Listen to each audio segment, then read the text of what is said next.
محمدا عبده ورسوله أما بعد فأعوذ بالله من الشيطان الرجيم بسم الله الرحمن الرحيم يا أيها الذين آمنوا اتقوا الله حق تقاته ولا تموتن إلا وأنتم مسلمون وقال في مقام آخر ربنا لا تزغ قلوبنا بعد إذ هديتنا وهب لنا من لدنك رحمة إنك أنت الوهاب وقال النبي صلى الله عليه وسلم إنما الأعمال بالخواتيم أو كما قال عليه الصلاة والسلام. میرے محترم بزرگوں اور دوستوں، میں نے آپ کے سامنے جو قرآن مجید کی آیتیں اور حدیث پاک پڑھی ہے، ان آیتوں کے اندر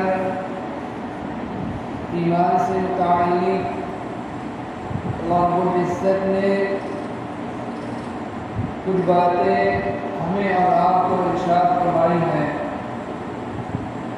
اس لیے انہی کی روشنی میں آپ حضرات کے سامنے ایمان کی اہمیت اور ایمان کی قدر و قیمت اور اللہ تعالیٰ کے یہاں ایمان والوں کا کیا مقام اور مرتبہ ہے، اور ایمان کے خاطر ہمارے اسلاف نے، بزرگان دین نے، اولیاء اللہ نے، مردوں نے، عورتوں نے اس ایمان کے خاطر کیا کیا تکلیفیں، مصیبتیں، پریشانیاں اٹھائیں، برداشت کی. انشاءاللہ ان باتوں کو بیان کیا جائے گا. اللہ رب العزت سے دعا کریں کہ اللہ رب العزت کی بات کہنے کی اور ہم سب کو کہنے سننے سے زیادہ عمل کرنے کی توفیق عطا فرمائے. اللہ تعالیٰ کا یہ بہت بڑا احسان ہے کہ اللہ تعالیٰ نے جہاں اس دنیا کے اندر ان گنت مخلوقات پیدا فرمائی، بے شمار مخلوقات اللہ رب العزت نے پیدا فرمائی، ان تمام مخلوقات میں اللہ رب العزت نے انسان کو سب سے اعلیٰ اور اشرف بنایا. تمام مخلوقات میں سب سے افضل، سب سے اشرف، سب سے اعلیٰ اللہ رب العزت نے انسان کو بنایا. اللہ تعالیٰ نے قرآن مجید کے اندر ارشاد فرمایا وَلَقَدْ كَرَّمْنَا بَنِي آدَمَ، کہ ہم نے بنی آدم کو باعزت بنایا، مکرم بنایا، محترم بنایا. تو تمام مخلوقات میں اللہ رب العزت نے اس دنیا کے اندر جتنی بھی مخلوقات پیدا فرمائی ہے،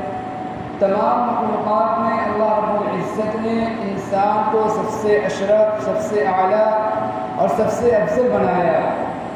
انسانوں کو اللہ رب العزت نے اشرف المخلوقات بنایا. یہ اللہ رب العزت کا بہت بڑا احسان ہے ہم اور آپ پر. اس کے ساتھ ساتھ اللہ رب العزت نے انسان بنانے کے ساتھ ساتھ اللہ رب العزت نے ہمیں اور آپ کو ایمان کی دولت سے بھی نوازا. ایمان کی دولت بھی اللہ رب العزت نے ہمیں اور آپ کو عطا فرمائی. یہ ایمان کی جو دولت ہے، ایمان جو ہے، یہ اللہ رب العزت کے خزانے کا سب سے قیمتی چیز ہے. اللہ رب العزت کے خزانے کی سب سے قیمتی چیز جو ہے وہ ہے ایمان، جو اللہ تعالیٰ نے ہمیں اور آپ کو ایمان کی دولت عطا فرمائی. اور ایمان، یہ جو ایمان جو ہے اللہ تعالیٰ جس کو چاہتے ہیں اپنی طرف سے عطا فرماتے ہیں. یہ اللہ رب العزت کے قبض قدرت کے اندر ہے، اللہ رب العزت کی قدرت کے اندر ہے، طاقت کے اندر ہے، اختیار میں اللہ رب العزت کے کہ اللہ رب العزت جس کو چاہتے ہیں ایمان کی دولت سے سرفراز فرماتے ہیں۔ اللہ تعالیٰ نے اس دنیا کے اندر انبیاء کو بھیجا، رسولوں کو بھیجا، اور تمام انبیاء اور رسولوں نے ایمان کی دعوت دی، اسی ہدایت کی دعوت دی، روشنی کی دعوت دی تمام انبیاء اور رسول نے۔ لوگوں کو تاریکی سے نکال کر روشنی کی طرف لے کر آئے، لوگوں کو گمراہی سے نکال کر ہدایت کی طرف دعوت دی تمام انبیاء علیہ الصلوۃ والسلام نے۔ لیکن ایمان کا عطا کرنا، ایمان کی دولت سے کسی کو سرفراز فرمانا، یہ اللہ رب العزت کے قبضہ قدرت کے اندر ہے، یہ اللہ رب العزت نے اپنے اختیار میں لے رکھا ہے۔ انبیاء علیہ السلام اس دنیا کے اندر آئے، اس دنیا کے اندر بڑے بڑے انبیاء آئے، بڑے بڑے رسول اس دنیا کے اندر آئے، تمام نے ایمان کی طرف دعوت دی، لیکن ایمان کا عطا کرنا، ایمان کا مل جانا، ایمان کی دولت سے سرفراز ہو جانا، یہ اللہ رب العزت کے اختیار کے اندر ہے۔ چنانچہ ہم اور آپ قرآن مجید کے اندر حضرت نوح علیہ السلام کا واقعہ پڑھیں کہ حضرت نوح علیہ السلام اللہ کے بہت بڑے رسول اور پیغمبر ہیں، اللہ کے نبی ہے، رسول ہے، پیغمبر ہے وقت کے اپنے، لیکن خود حضرت نوح علیہ السلام کا بیٹا ان کے اوپر ایمان نہیں لایا، خود حضرت نوح علیہ السلام کا بیٹا ایمان کی دولت سے محروم رہا، ایمان نہیں لایا۔ اسی طرح ہم اور آپ حضرت لوط علیہ السلام کا واقعہ پڑھیں کہ اللہ کے پیغمبر ہیں، اپنے وقت کے نبی ہیں، لیکن حضرت لوط علیہ السلام کی بیوی حضرت لوط علیہ السلام کے اوپر ایمان نہیں لائی۔ اسی طرح ہم اور آپ حضور پاک صلی اللہ علیہ وسلم کا واقعہ پڑھیں، حضرت حضور پاک صلی اللہ علیہ وسلم کے جو چچا ابو طالب ہیں ان کا واقعہ پڑھیں۔ حضور پاک صلی اللہ علیہ وسلم کے چچا ابو طالب نے آپ صلی اللہ علیہ وسلم کا ہر حال میں اور ہر جگہ ہر حالت میں آپ صلی اللہ علیہ وسلم کا ساتھ دیا، مصیبت میں ساتھ دیا، پریشانی میں ساتھ دیا، تمام تکلیفوں میں حضور پاک صلی اللہ علیہ وسلم کے ساتھ کھڑے رہے۔ حضور پاک صلی اللہ علیہ وسلم کی یہ خواہش تھی اور یہ تمنا تھی کہ کسی طرح چچا جو ایمان لے آئیں اور جہنم سے بچ کر جنت میں جانے والے بن جائیں، لیکن اتنی اسلام کے خاطر حضور پاک صلی اللہ علیہ وسلم کے خاطر اتنی مصیبتیں پریشانی برداشت کرنے کے باوجود حضور پاک صلی اللہ علیہ وسلم کے چچا ابو طالب کو ایمان نصیب نہیں ہوا اور بغیر ایمان کی اس دنیا سے رخصت ہوئے۔ اللہ تعالیٰ نے قرآن مجید کے اندر ارشاد فرمایا إِنَّكَ لَا تَهْدِي مَنْ أَحْبَبْتَ وَلَكِنَّ اللَّهَ يَهْدِي مَن يَشَاءُ۔ کہ اے نبی صلی اللہ علیہ وسلم، آپ جس کو چاہیں اس کو ہدایت نہیں دے سکتے، آپ یہ چاہیں جس کو چاہیں آپ اس کو ہدایت نہیں دے سکتے،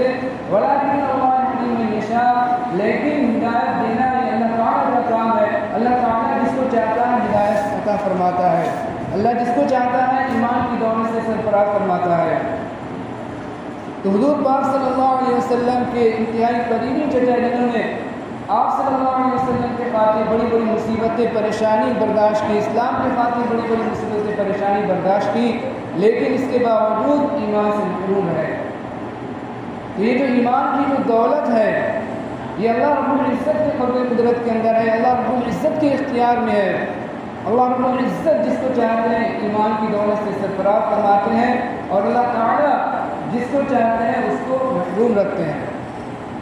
اس پر ہمیں اللہ تعالیٰ کا بہت شکر ادا کرنا چاہیے کہ اللہ تعالیٰ نے ہمیں اور آپ کو بغیر مانگے، بغیر مصیبت کے، بغیر پریشانی کے بغیر تکلیف اٹھائے ہوئے اللہ تعالیٰ نے ہمیں اور آپ کو اپنے خزانے کی سب سے زیادہ قیمتی چیز دے دی۔ ایک شخص جس کے پاس دنیا کی ساری چیزیں موجود ہیں، راحت و آرام کا تمام سامان موجود ہے، اس کے پاس دنیا کی عیش و آرام کی تمام چیزیں موجود ہیں، اس کے پاس گاڑی ہے، بنگلہ ہے، نوکر چاکر ہے، مال و دولت ہے، دنیا کے ترقی کے اور آرائش کے، آرام کے، راحت و آرام کے جتنے بھی اسباب ہوتے ہیں ایک شخص کے پاس موجود ہے، اور پیدائش سے لے کر موت تک اس کے پیر کے اندر ایک کانٹا بھی نہیں چبھا، لیکن اگر اس کو ایمان کی دولت نصیب نہیں ہے تو یہ انتہائی خسارے کا سودا ہے، یہ انتہائی گھاٹے کا سودا ہے۔ تمام دنیا کے اسباب موجود ہیں، تمام دنیا کی راحت و آرام کی چیزیں موجود ہیں، تمام دنیا کی آشائش والی چیزیں موجود ہیں، لیکن اگر اس کے پاس ایمان موجود نہیں ہے تو یہ اس کے لیے خسارے کا اور گھاٹے کا سودا ہے۔ اور دوسری جانب ایک وہ شخص کہ جس کے پاس دنیا کی راحت و آرام کی چیزیں موجود نہیں، جس کے پاس دنیا کے اسباب اور وسائل موجود نہیں، جس کے پاس کھانے کے لیے صحیح غذا موجود نہیں، جس کے پاس پہننے کے لیے صحیح ڈھنگ کے کپڑے موجود نہیں، جس کے پاس راحت و آرام کے لیے صحیح طور پر اسباب مہیا نہیں، رہنے کے لیے اس کے پاس صحیح طریقے کا گھر موجود نہیں، لیکن اگر اس کے پاس ایمان کی دولت ہے، اللہ رب العزت نے اس کو ایمان کی دولت سے سرفراز فرمایا ہے، تو یہ اس کے لیے انتہائی کامیابی کا سودا ہے، یہ اس کے لیے انتہائی فائدہ مند سودا ہے کہ کل قیامت کے دن وہ شخص،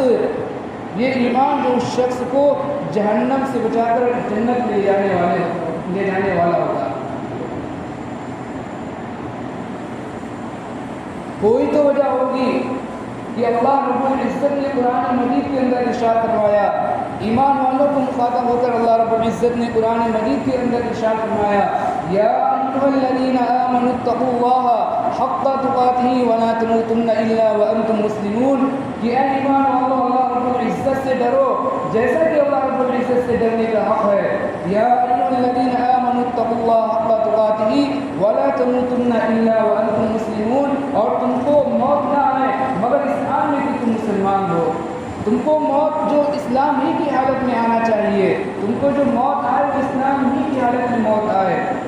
کوئی تو وجہ ہوگی جو اللہ رب العزت نے قرآن مجید کے اندر ہمیں اور آپ کو ایمان والوں کو مخاطب ہو کر ارشاد فرمایا، یا ایھا الذین آمنوا اتقوا اللہ حق تقاتہ ولا تموتن الا وانتم مسلمون، کہ اے ایمان والوں اللہ رب العزت سے ڈرو جیسا کہ اللہ رب العزت سے ڈرنے کا حق ہے، اور تمہیں اسلام کی حالت میں، مسلمان ہونے کی حالت ہی میں موت آئے۔ کوئی تو سبب ہوگا کہ اللہ رب العزت نے ہمیں اور آپ کو قرآن مجید کے اندر یہ دعا جو سکھلائی ہے، کوئی تو وجہ ہوگی اللہ رب العزت ہمیں اور آپ کو ایمان والوں کو یہ دعا قرآن مجید کے اندر سکھلا رہے ہیں، بتلا رہے ہیں، ربنا لا تزغ قلوبنا بعد إذ هديتنا، کہ اے ہمارے رب ہمیں جو ہدایت کے مل جانے کے بعد ہمارے دلوں کے اندر کبھی پیدا مت فرما، ہدایت مل جانے کے بعد ہمارے دلوں کے اندر کبھی پیدا مت فرما، ربنا لا تزغ قلوبنا بعد إذ هديتنا۔ کوئی تو وجہ ہوگی کہ حضور پاک صلی اللہ علیہ وسلم نے حدیث پاک کے اندر ارشاد فرمایا، انما الاعمال بالخواتیم، کہ اعمال کا دار و مدار جو خاتمے کے اوپر ہے، کہ اگر انسان کا خاتمہ جو ایمان کے اوپر ہوا تو اس نے جو دنیا کے اندر رہ کر جو اعمال کیے ہوں گے، جو اچھے اعمال کیے ہوں گے، یہ اعمال اس کو فی الآخرت کے اندر فائدہ پہنچائیں گے، اور اگر انسان کا جو خاتمہ ایمان کے اوپر نہیں ہوا تو دنیا کے اندر اس نے جتنے چاہے اچھے اعمال کر لیے ہوں، یہ اس کے اچھے اعمال کل قیامت کے دن جو ہے اس کو جہنم سے نہیں بچا سکتے،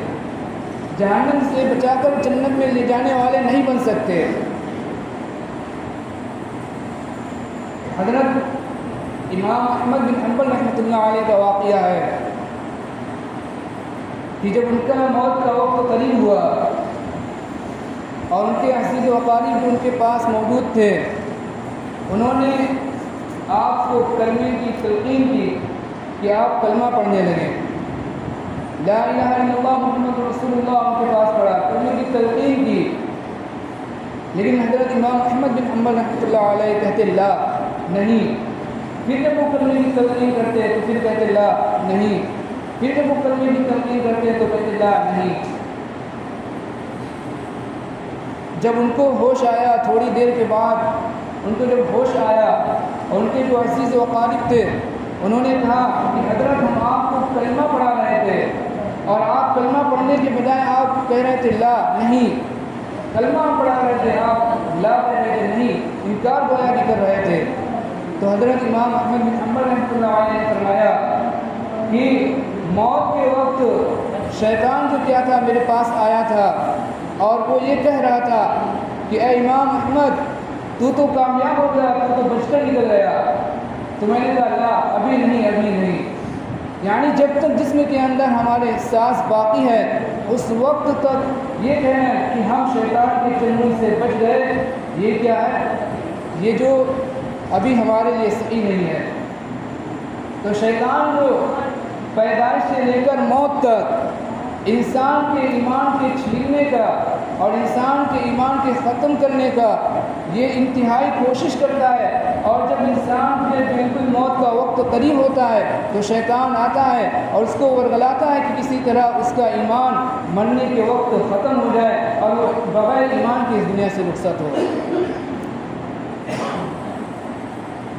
یہ تو اللہ رب العزت کا لاکھ شکر اور اس کا احسان ہے کہ اللہ رب العزت نے ہمیں اور آپ کو بغیر مانگے، بغیر درخواست کیے ہوئے، بغیر مشقت اٹھائے ہوئے، بغیر مصیبت اٹھائے ہوئے اللہ رب العزت نے ہمیں اور آپ کو ایمان کی دولت سے نوازا۔ ورنہ ہم اور آپ اگر صحابہ کے واقعات کو پڑھیں، ہم اور آپ اگر بزرگان دین کے واقعات کو پڑھیں، اپنے اکابرین کے واقعات کو پڑھیں، سلف صالحین کے واقعات کو پڑھیں، صحابہ رضی اللہ اجمعین کے واقعات کو پڑھیں، تو ہمیں اور آپ کو پتہ چلے گا کہ انہوں نے اس ایمان کے خاطر، اس دین کے خاطر، اس ایمان کے خاطر انہوں نے بڑی بڑی مصیبتیں برداشت کی، بڑی بڑی تکلیفیں برداشت کی، بڑی بڑی پریشانیاں برداشت کی، بڑے بڑے ظلم انہوں نے سہے، لیکن انہوں نے ایمان سے 1 انچ ہٹنا گوارا نہیں کیا۔ صحابہ کے واقعات موجود ہیں، سلف صالحین کے واقعات موجود ہیں کہ انہوں نے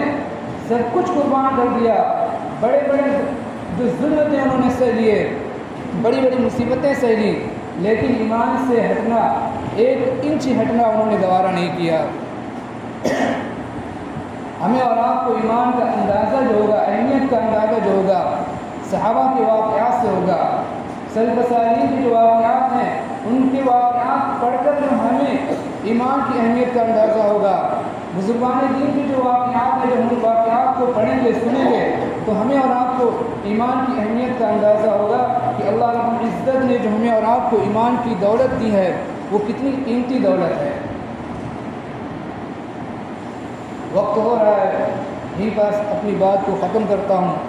انشاءاللہ آئندہ جمعے کو بھی اسی پر